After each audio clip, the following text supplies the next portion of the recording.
Hi, this is Melanie for Pardesi channel. I'm here to do a review of the Telugu space movie Antariksham 9,000 kilometers per hour.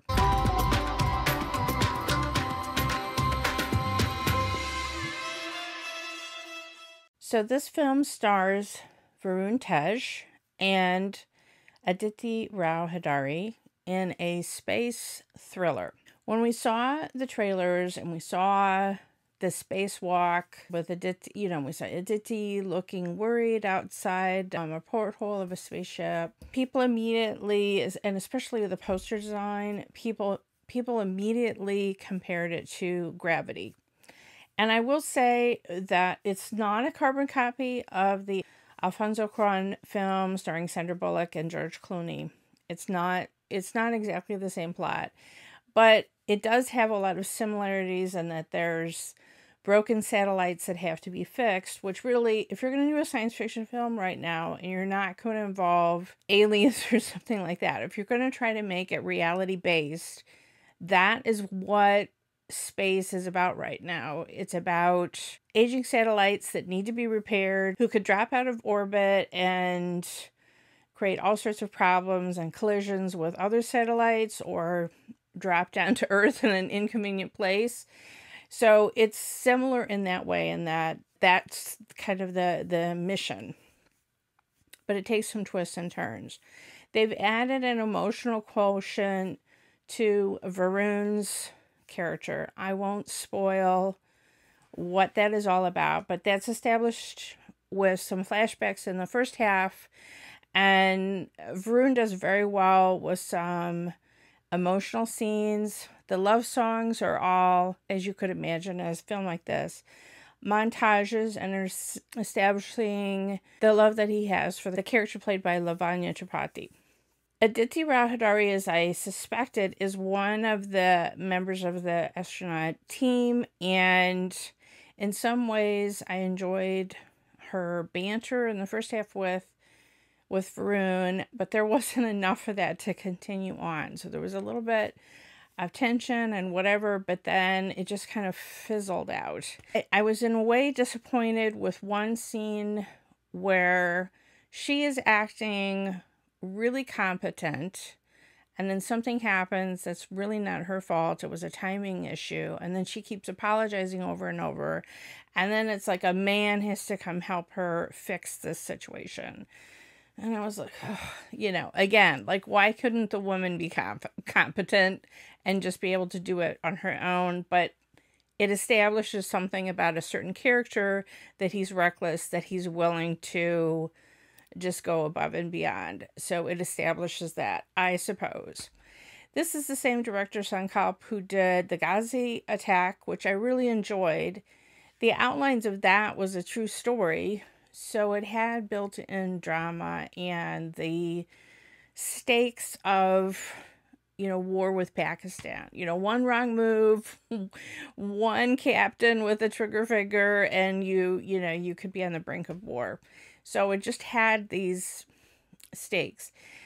They try to create similar tension here, and you've got people in an enclosed capsule, of course, which I guess is sort of like a submarine, but not really. So there's some personality conflicts. My husband has a degree in astrophysics. So we take a hard line on anything to do with space, and I felt like there was a lot of things that this film got right, in that certain people get out of control with rotations, and there's a concern about things rotating and so forth.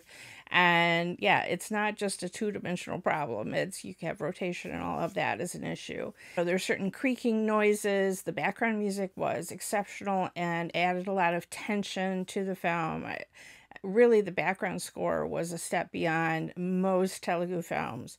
But my main problem with this film is not the acting, it's just the pace. The pace was glacially slow in a lot of places. And the problem is, I am a person who has seen Gravity. I am a person who has seen Apollo 13. So some of the situations that they find themselves in the film, I have seen done so much better.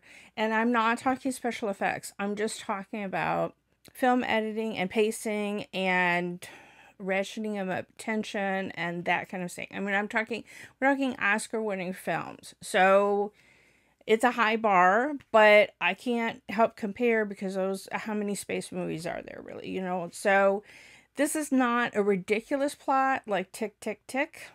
So I give big kudos that it's realistic, it's grounded, except for, and everyone who's seen the film will know, there's a moment where you're like, really?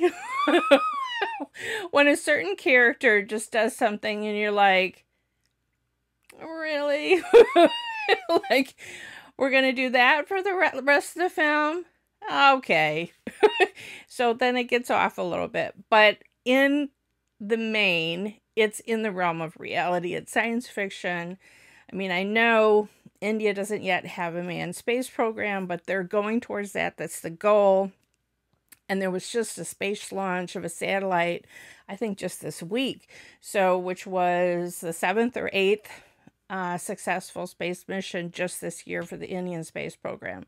So it's on everyone's mind. I mean, it's amazing. This is the second space movie, and somehow in Zero, there's a rocket. I have no idea what that's about. I'll find out tomorrow. This is a film. I was sitting in a crowd, and the men were pulling out their phones, and not just because it was a song, but because things were slow, and my attention was drifting in several parts. There was some very well done tense moments, but it seemed like a long stretch in between those very well done. So again, it was just too long for the amount of story that there was. It was about, I don't know if it was quite 2.5 hours, but it was just too long. And I think it would have worked a lot better at a quicker pace. But it's an admirable attempt, and I think the acting, especially by Varun Tej and Aditi Rao Hydari, was quite good. So, subtitles were very good. Credits at the end, they were by Rex, one of my favorite subtitlers. So, I very much appreciated it. It must have been difficult subtitling all the gobbledygook kind of technical language that was in the film. For me, the special effects, obviously you can tell they are not quite the level of Hollywood, but they're very, very good, and only a couple of times did I kind of go, that doesn't look quite right, and it took me out of the story. Most of the time, I was just in on the story and admiring the ambition of what the film was trying to do. So, mixed bag, I would call it an average film, a little bit slow, but it's no hardship for me watching Aditi Rao Hydari, who is so luminously beautiful, and Varun Tej. It's no hardship watching him for a couple of hours. Thank you for watching. Like and share. Let me know what you thought of the movie in the comments below. Follow me on Twitter at PardesyYT, and please do subscribe. If you hit the bell, then you'll get a notification whenever I have a new trailer reaction or film review.